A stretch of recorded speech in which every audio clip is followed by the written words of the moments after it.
top welcomes Professor Ijeoma. She's the Professor of Pharmacy at University College London.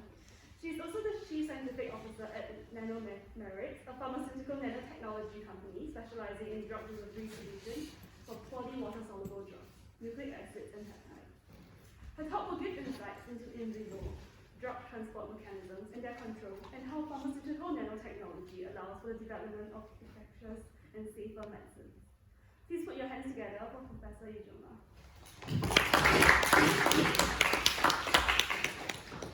Thank you so much. It's really a pleasure to be here. And I have this microphone on, which is obviously designed for someone wearing a suit. So I should have to hold it in my hand. It's really a pleasure to come and sort of talk to you about our work in our laboratory and really showcase what we've been able to achieve in the space using our nanotechnology tools. So just to start off, I'm going to sort of tell you a little bit about our work and then also tell you a little bit about myself as well. And I tend to do that if I'm giving a talk to sort of early career researchers, which I know you're undergraduates, but I guess that's same as being early career. So when we say we want to control drug transport, what we're trying to do is to ensure that when you actually administer your drug substance, your drug's molecules go to their desired target. They don't go to healthy tissue to cause side effects, and they actually accumulate within the tissue of interest. So we have, I don't know, can you see my cursor there? Yeah. We have drug accumulating across the blood-brain barrier in the brain.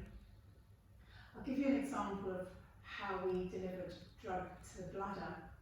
The bladder is a difficult place to target drugs to, and so bladder cancer actually has a really poor prognosis, because when you are targeting the bladder, and we normally target through the urethra, once the bladder voids, you actually lose the drug. But we found ways to overcome that. With respect to the brain, you have targeting to the brain across the blood-brain barrier.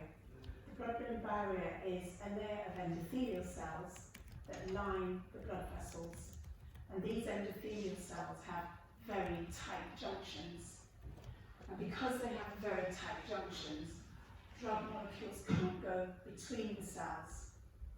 And also the cells have very low endocytotic activity, which means that they are unlikely to pick up particles, and low pinocytotic activity, so they're unlikely to pick up droplets within vacuoles. These endothelial cells have a further barrier. They have a lot of degradative enzymes on the abluminal surface, the surface where the blood is. So that if any drugs come close to the endothelial cells, they are degraded. Now, if some drugs go into the endothelial cells, they are excreted through very well specialized efflux pumps, energy-driven efflux pumps. And so it's very difficult to get drugs into the brain. And it's impossible, actually, to get macromolecules into the brain, or peptides. It's also quite difficult because they're regularly degraded in the blood. And so I'll show you some of the tools we've used to get a labile peptide in the brain, and we are now developing that as an important therapeutic. We are also interested in delivering to the retina, and again the blood-retinal barrier is similar, making sure that the retina is protected from chemical onslaught. And we've been able to develop eye drops to deliver to the retina. Normally, if you want to have delivery to the retina, what patients have is an injection into the eyeball. And they have this injection into the eyeball every 3 months or every month. I see some of you actually wince when I said injections into the eyeball, but that is the only way to treat things like macular degeneration currently. So we've developed eye drops which can be applied at home. They do not need a physician or a nurse or a health professional to deliver. They can be applied by the patient. And we're quite hopeful that we can use this type of technology to provide medicines for persons living in low resource countries where health professionals are not plentiful. We also have technology to deliver into the nucleus of cells, and this is important for gene therapy. And so we've done some work around that. So this is a summary of the kind of things that we have been able to achieve, and I'll tell you how we've done it. So we've worked with these different types of nanoparticles, and how our group is slightly different is that we have designed the chemicals that make these nanoparticles with drug delivery in mind. So we've designed we normally use polymers. We have designed polymers which self-assemble, and they self-assemble into these nanoparticles. And we're looking at a number of things to make these polymers actually efficacious in their delivery mechanisms. We want the polymers to be biocompatible. So we're very keen on stripping out chemical moieties that lead to toxicology or toxicity. We also want these particles to be able to hold a lot of drug, so you don't have to give giant pills to people. And then we want the particles to be able to deliver the drugs to the tissues and into the cells, so that the drug actually hits the receptor of interest. So we've made various things like these spheres. We've made vesicles where the interior of the particle is a hydrophilic sac where you can put water-soluble drugs. We've made these polymeric micelles where the interior of the particle here is a hydrophobic pocket where you can put hydrophobic drugs. We've made various shapes because sometimes we've seen that the shape of the particle influences how the particle behaves. And these are discs. And then in this case we've taken a drug molecule itself, and instead of using a carrier polymer to make the particle, we've taken the drug molecule and made the particle. So these are the tools that we've used. And I'm just now going to give you some snapshots and some case studies of the kind of things that we've been able to achieve. So in this particular case, we were focused on trying to deliver genes to the bladder in order to come up with a therapeutic that we could use potentially to treat bladder cancers. And so if you see the molecule that we've designed, I don't know whether you can see it very clearly, but what we have are different parts of the molecule doing different things. We have a part of the molecule that binds to nucleic acids. This is the amine function in the molecule. We have a part of the molecule that gives biocompatibility, and that's the sugar unit in the backbone of the molecule. And then we also have a part of the molecule that gives the whole molecule water solubility, hydrogen bond donors, hydroxyl groups in the sugar molecule. And then we've also detected that if we have a tertiary amine, we tend to have more toxicity. So we worked hard to limit the number of tertiary amines that are in this polymer. And then basically we're able to show that we can deliver the genes, and we can deliver them to the nucleus. And what you can see with these confocal images is that you have optical sections, optical slices, starting from the top and going generally through the cell until you get to the level of the nucleus. And then you can see quite clearly with the green dye that you do have the DNA plasmid delivered to the nucleus using this quite biocompatible polymer. And we've compared it with something that is used to deliver genes, some lipids that is used to deliver genes, and you can see the change in the two-fold difference in the IC50. A very low IC50 means that 50% of the cells die at that low concentration. The higher IC50 shows that the molecule is more biocompatible. If any of you have had the Moderna or the Pfizer vaccine, it was lipids that were used to make particles of messenger RNA, which then were injected into you. This messenger RNA then gave rise to the antigenic protein, and your body then made the antibodies. And you can see with some of these lipids, the very low IC50, that they're not so biocompatible. And so they're used in a very small quantity in the dosage form in order to produce a safe vaccine. So we were all about trying to make more biocompatible gene delivery systems. And then if you look at the actual mouse data, you can see that what we found is we could deliver genes to the mouse bladder only when we had a higher molecular weight polymer. If we had a low molecular weight polymer and we delivered genes in this polymer particle through the urethra, once the bladder was voided, the polymer left the bladder. The high molecular weight allows the polymer to bind to the bladder wall in many, many contact regions, and then you're able to deliver the gene into the tissues. And you can see some data showing that you really are able to deliver to the bladder with the high molecular weight polymer, and it doesn't go to other organs. So you can actually have good gene delivery into the bladder without taking your gene to other organs.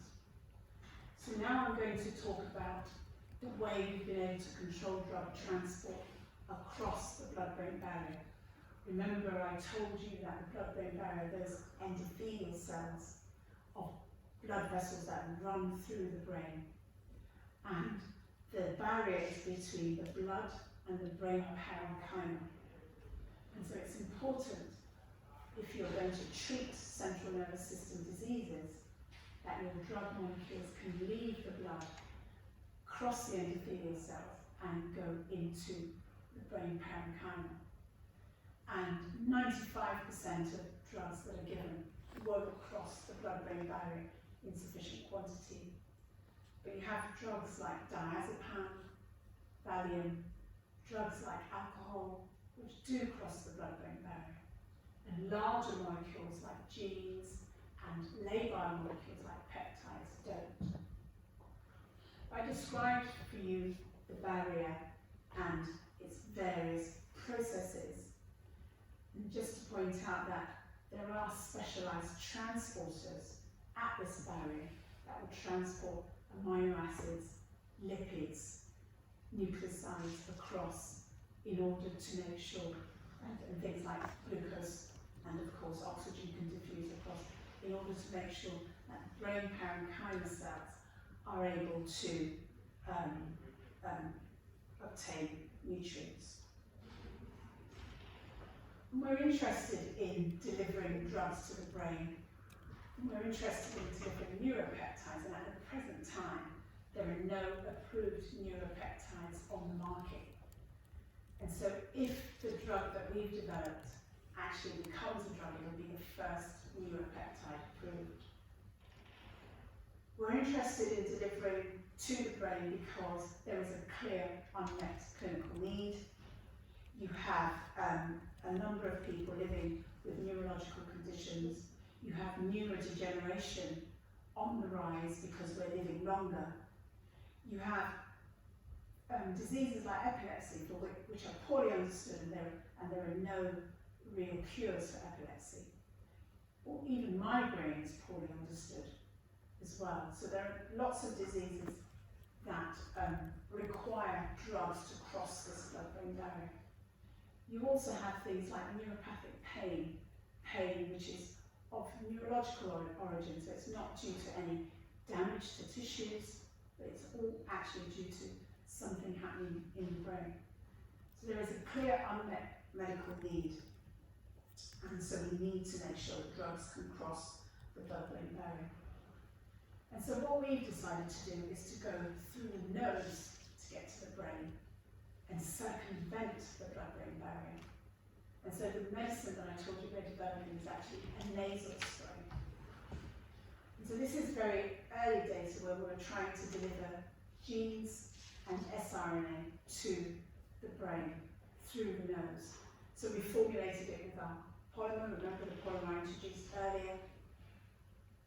It has a very good IC50, a slightly different polymer from the last one. Oh, in fact, the last one I couldn't see it properly. It was polyethylene glycol based, not sugar based. Excuse me. This one is sugar based. And so again, we have things giving nucleic acid binding, things giving biocompatibility and rest. And we show here in cells that we are able to deliver the gene into the nucleus and have gene expression. And then we also show that we can give sRNA to the olfactory bulb neurons. So we are able to deliver to the olfactory bulb this sRNA.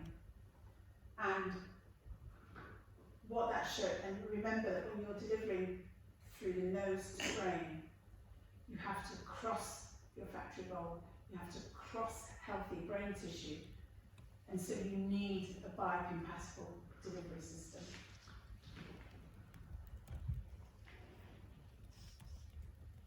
And then, while we've shown that we can actually deliver sRNA to the olfactory neurons, we went further to show that we could deliver sRNA to the cerebral cortex through the nose. The sRNA has a molecular weight of about 14,000 daltons. Impossible for it to cross the blood-brain barrier if you gave it intravenously. So by giving it through the nose, we actually get it into the cerebral cortex, and you can see there with the little red dots.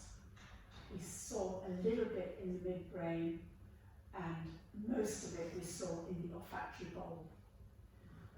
And so what we were also able to show is that this delivery system can bind to sRNA and carry it into the brain, but we're also able to achieve gene silencing.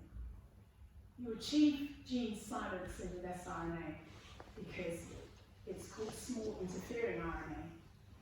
It is specific for a particular piece of messenger RNA that you want to silence. In this case, we were looking at a gene called the itch gene. So this sRNA would cause degradation of messenger RNA specific for this itch protein.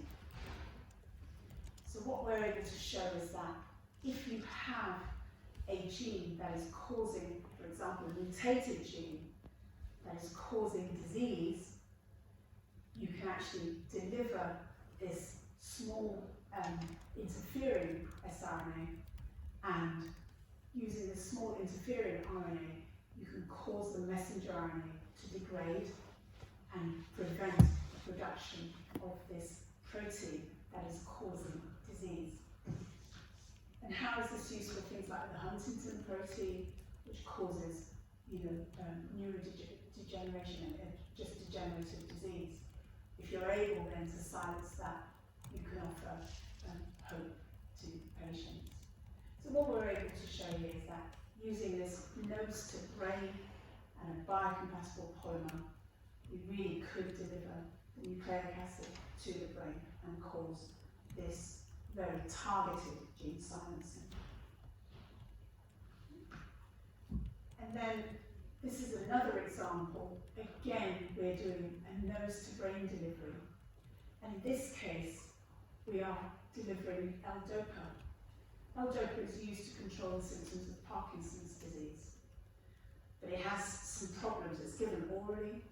But when it's given orally, what happens to the L-DOPA molecules is that they are very erratically absorbed, They go through first pass liver metabolism, and so you have diminished levels of L-DOPA in the blood. L-DOPA then has to give rise to dopamine within the brain. It's converted, so L-DOPA is a prodrug. But you do find that some of the L-DOPA is converted in the periphery before it gets to the brain. And as it's converted in the periphery, you have some peripheral side effects as a result. Unwanted side effects, cardiovascular side effects. And because the crossing of the blood-brain barrier is not too bad, but it's limited by this first pass metabolism, you then have diminished levels of dopamine in the brain. So again, we did this nose-to-brain delivery. We delivered the L-DOPA in particles into the brain through the nose. And what we were able to see is that we had no peripheral dopamine, so the L-DOPA went straight to the brain, was converted to dopamine. We didn't have peripheral dopamine. And so really you change, you can flip this L-DOPA molecule, which is very old, very well known, and make it more efficacious, deleting those peripheral side effects. And so that's what we did with that study. And then we turned our attention really to developing a pain therapeutic, and we spent a lot of time developing this pain therapeutic. Now, pain, if you have mild pain, of course you can take paracetamol, but if you have post-operative pain or cancer pain, mostly we will be prescribed opioids. So things like morphine, oxycontin. Now, these drugs are good in that they are efficacious, but they're saddled with a lot of side effects. And the side effects are such that 80% of patients will report side effects. You have things like constipation. If you've ever taken codeine or morphine, the constipation is actually quite crippling. You also have, of course, the addictive potential. And the addictive potential is a big problem in the United States. And the problem also here in socioeconomically deprived communities. And so you have quite a few deaths from prescription opioids in the US. About 15,000 to 20,000 people dying annually from the use of prescription opioids. So when you consider this and you consider the addictive potential and all the side effects, and the constipation side effect is not trivial, it may sound trivial, but sometimes it's obstructive. What we thought is, could we take a different opioid, an endogenous opioid, in this case enkephalin, which we all have in our brains, which is secreted when you have a painful stimulus, but rapidly degraded with a very short half-life of about 3 minutes, just long enough for you to call for help or to get yourself out of a noxious situation. So could we take this endogenous peptide and actually make it druggable, limit its degradation, get it into the brain? And so that was the focus of our work, because you have very poor efficacy with neuropathic pain. You have all the side effects associated with using these molecules for cancer pain. And sometimes with things like morphine, you actually have breakthrough cancer pain, which then doesn't respond to morphine. And also with these opioids, patients develop tolerance. 10% of patients will develop tolerance to morphine. Now, if you've got cancer pain and you're tolerant to morphine, you've got nowhere to go. And so this is a really big problem. So what we're trying to do is, could we take this endogenous drug and actually make it druggable? And so we developed some technology and licensed that into a company, and we formed a company to try and do this. And we took some of those polymers I showed you, and derivatives therefrom, and we made what we call our molecular envelope technology. And really what this is molecules which are amphiphilic, they have hydrophilic parts and hydrophobic parts, and they self-assemble in aqueous media at very low concentrations. And because they self-assemble in aqueous media at sub-micromolar concentrations, they form really stable particles. And the stability arises, hopefully I won't separate myself from the microphone. Stability really arises because the polymers have pendant groups. They have a backbone which is water soluble and pendant hydrophobic groups. What that means is that when they go into aqueous, hydrogen bonding around those pendant hydrophobic groups is not really at its best because we cannot get hydrogen bonding with those hydrophobic groups.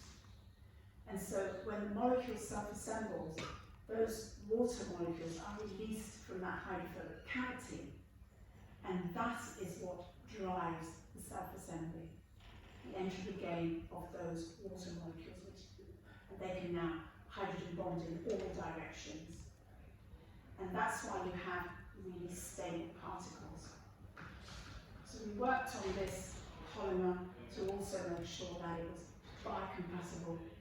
We did a lot of toxicology tests on it. Started the company, Andreas Schatzstein's our CEO, I'm the CSO. We've got Alan By, who's taken 40 compounds from concept to market, and Andrea Michael. And we've got a number of people in the lab, and we've recently moved to our new premises in North London. We won an award for this molecular envelope technology, and we won an award because we were able to show that you can use this technology to take a labile peptide that's rapidly degraded, even degraded in the nasal cavity. It is so rapidly degraded because you've got some peptidases in the nasal cavity, and you can deliver it to the brain. So first of all, I'll sort of talk you through the journey we went on. So the first thing we tried, and this is a slightly different peptide, is that we tried to see whether we could make the peptide lipophilic. So you can see it's got this lipophilic anchor added onto it. And once it's lipophilic, it self-assembles into these nanofibers. So that's the drug I was telling you about. It self-assembles into nanofibers. And if you put the peptide alone and inject it intravenously into blood, you cannot find the peptide at the first time point, 5 minutes. That's because the arginine residue at the very far end, you can see there's an arginine residue, that it falls off immediately in the blood. So this peptide, although it has analgesic potential, doesn't give any analgesic activity. But when you add the lipophilic anchor, the peptide then self-assembles into these nanofibers. The core of the nanofiber is that lipophilic region, and the outside of the nanofiber is the peptide. And the peptide, tightly bound around the nanofiber, is now no longer degraded by these peptidases. And so when you inject these peptide nanofibers, you can actually find them in the brain and in the blood. Whereas if you inject the peptide alone, you can't find it in the blood, and you also can't find it in the brain. So having these nanofibers allowed us to deliver the peptide to the brain. And then you can see at the bottom, this is the brain delivery. You can't see the peptide at all, that's why you have no data points. And then we tested the analgesic potential, and to do this, you inject it intravenously into a mouse, and then you have a hot water stimulus. And you dip the mouse's tail in this hot water stimulus and see how long it takes the mouse to remove its tail.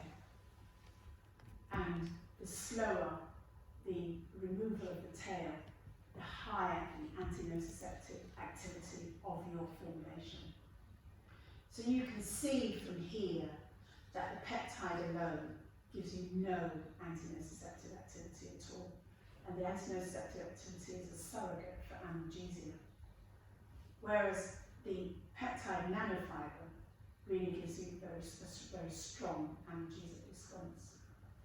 So you literally switch the molecule on by giving it this lipophilic tail, forming these nanofibers, and then you're able to get your analgesic activity. And so that's fine if you want to have an intravenous drug, but we are trying to develop a painkiller that people can take outside of hospitals. So we don't want an intravenous. Some people are very motivated to inject themselves intravenously, but we really want a formulation that people can take at home. Very keen on that. So this is our nano-enabled technology. Like I told you, it is, we control it. We even control the raw materials now. So we control the synthesis. It took us about 2 years to have the synthesis very well controlled. Now it's being manufactured to GMP by others, and they're doing the manufacturing, we support them.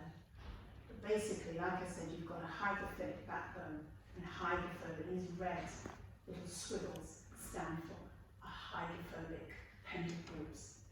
And like I told you, it's that very high surface area around the pendant groups that allows this self-assembly to take place at very low concentrations.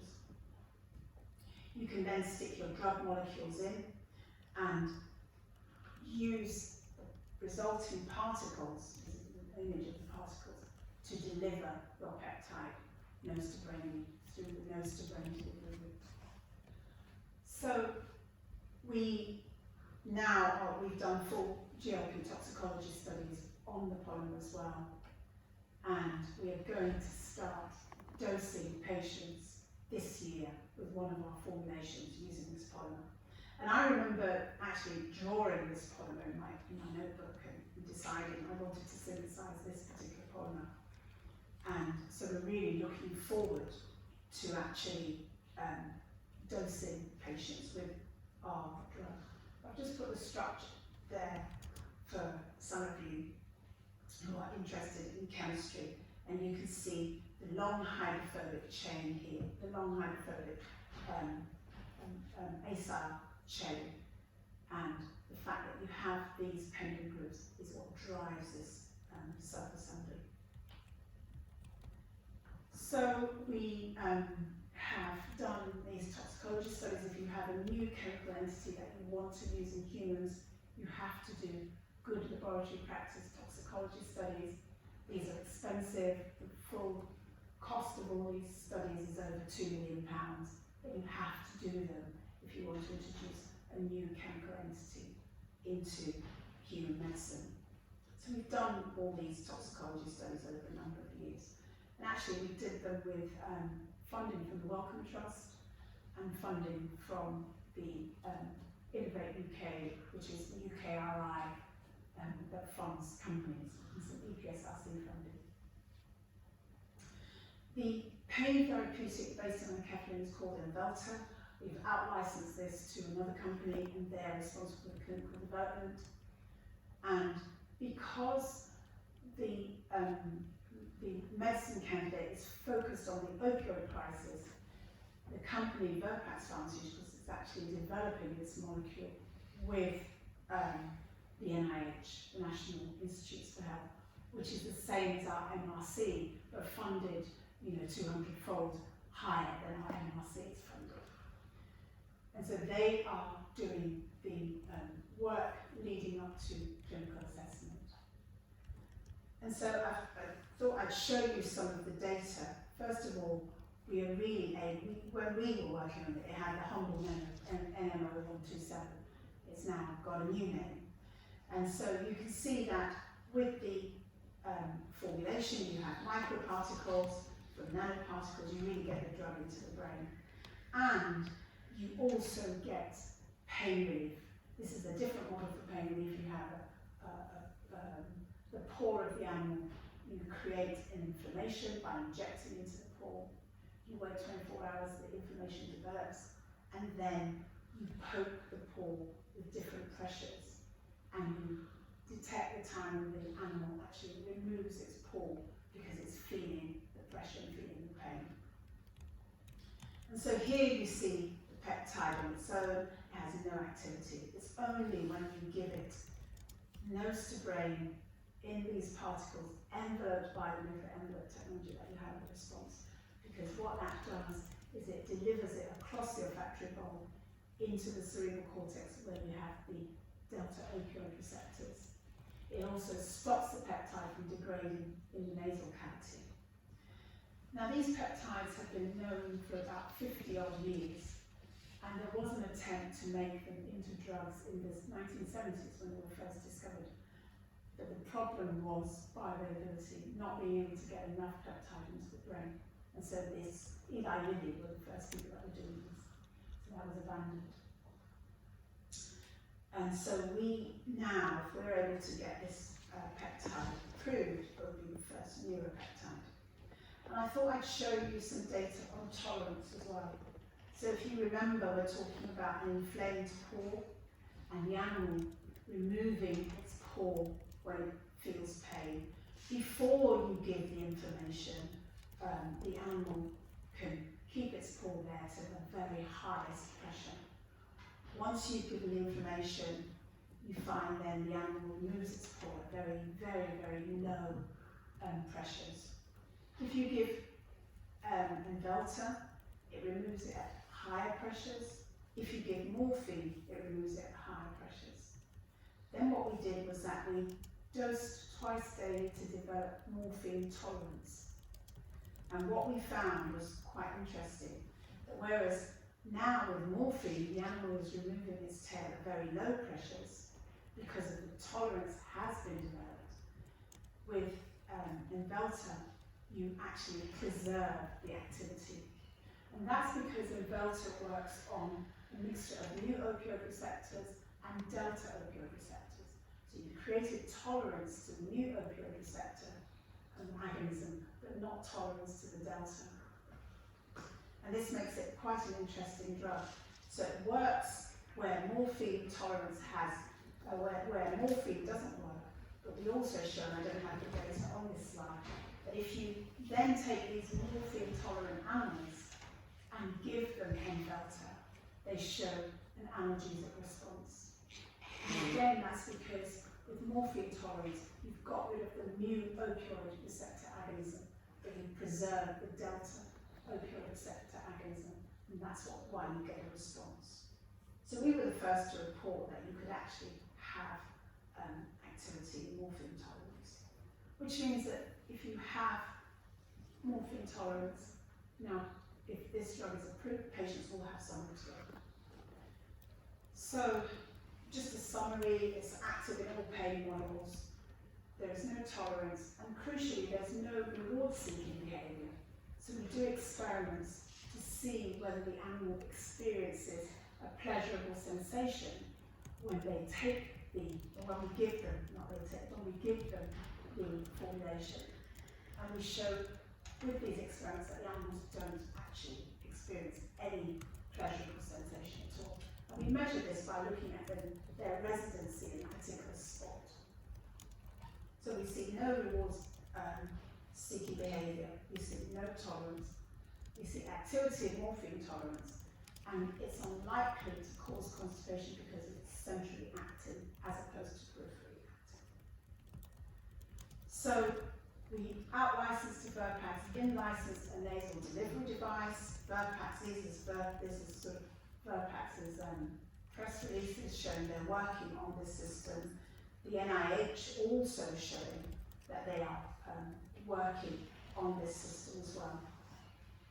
And what are the advantages? The advantages are clear versus fentanyl and morphine. We don't think we'll get constipation, we don't think we'll get reward-seeking behaviour, and that's important for addictive potential. And of course, all the tolerance I've been talking to you about.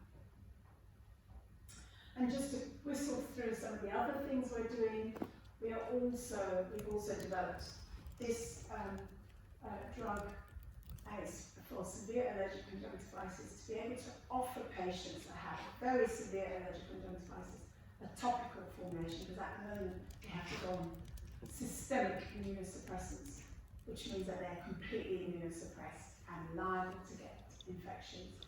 So we developed a topical formulation called OC134, and that's what we're taking into the clinic in 2022.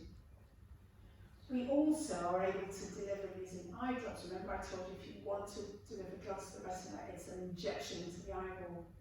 What we show here is that we deliver to the retina with our eye drops. And then this is a disease model showing what happens when you give the eye drops. You reduce the symptoms of the disease. And these are all symptoms around the retinal inflammation and the optic nerve damage. And it's similar to dexamethasone, which is a steroid. Prolonged use of steroids is not advisable because you get cataract and glaucoma from steroids. So this will be a steroid-sparing medicine which is able to be given without an injection into the eyeball. How does it all work? And I'm just giving you some advantages of the technology. The biggest advantage is that it is a permeation enhancer. It gets the drug to the spot. And how it works is that it has a permanent positive charge on the surface of the particle that interacts with the negative charge of your mucosal surface. The particle is destabilized and then the drug goes into the ocular surface tissues and through the sclera to the retina. So using this technology, we've been able to do a number of deals, and it's the financing from those deals that we're using now to do the clinical trial. So a number of deals, and these are sort of gives you a sort of a snapshot of the activity that we've done, the commercial type activity that we've done in this space. Quite a few with Verpax, the in-license, the delivery device for the nasal spray from Alchemy, and we had a number of collaborations with different companies. So I hope I've been able to convince you that with pharmaceutical nanoscience, you can really deliver these metabolically unstable, you can deliver the very high molecular weight compounds into areas that drugs do not normally access, and that's quite important. So nucleic acids to the brain and genes to the bladder. And we're interested, in our company, we're very interested in this delivery of labile peptides to the brain and the delivery of drugs to the retina. And then I thought I'd end the talk by telling you just a little bit about myself, because I think I have a fairly unusual personal history compared to most academics I meet. So I've got some pictures here. I was born in London and went to school in Hackney. Is anybody familiar with Hackney in East London? No, some of you are. Well, Hackney in the 60s and 70s was quite a poor part of London. It's totally gentrified now. The house we used to live in was over £1 million, but at that time it was quite a poor area. Mostly immigrant communities. And with my family living in London, and there was a civil war, because my background is Nigerian, there was a civil war in Nigeria from 1967 to 1970. And so my parents didn't go back to Nigeria until I was a teenager.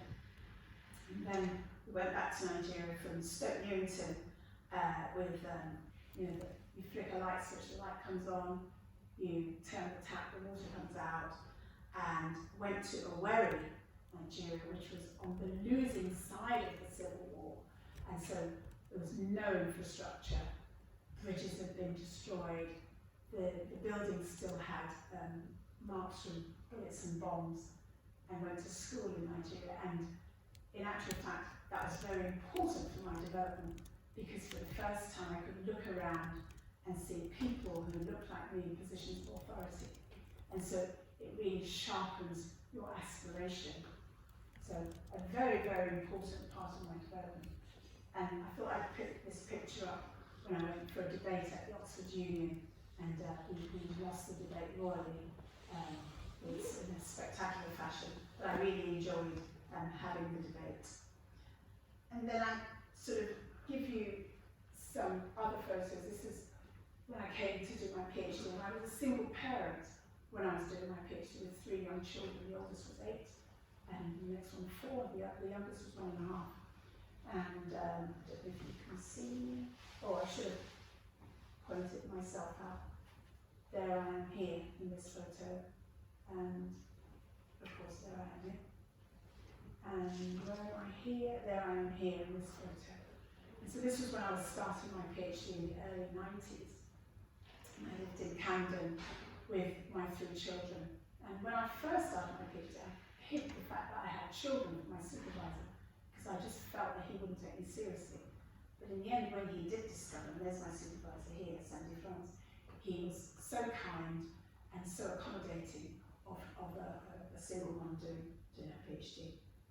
And then I eventually moved to Glasgow. That's where I had my first lectureship at the University of Strathclyde. And this is our research group.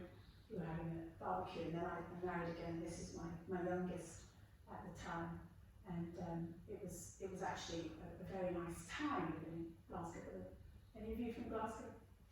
Okay, and I can comfortably say that the rain in Glasgow is something else, and that's what drove us back in the end. We wanted to be near family, and we couldn't cope with it always raining.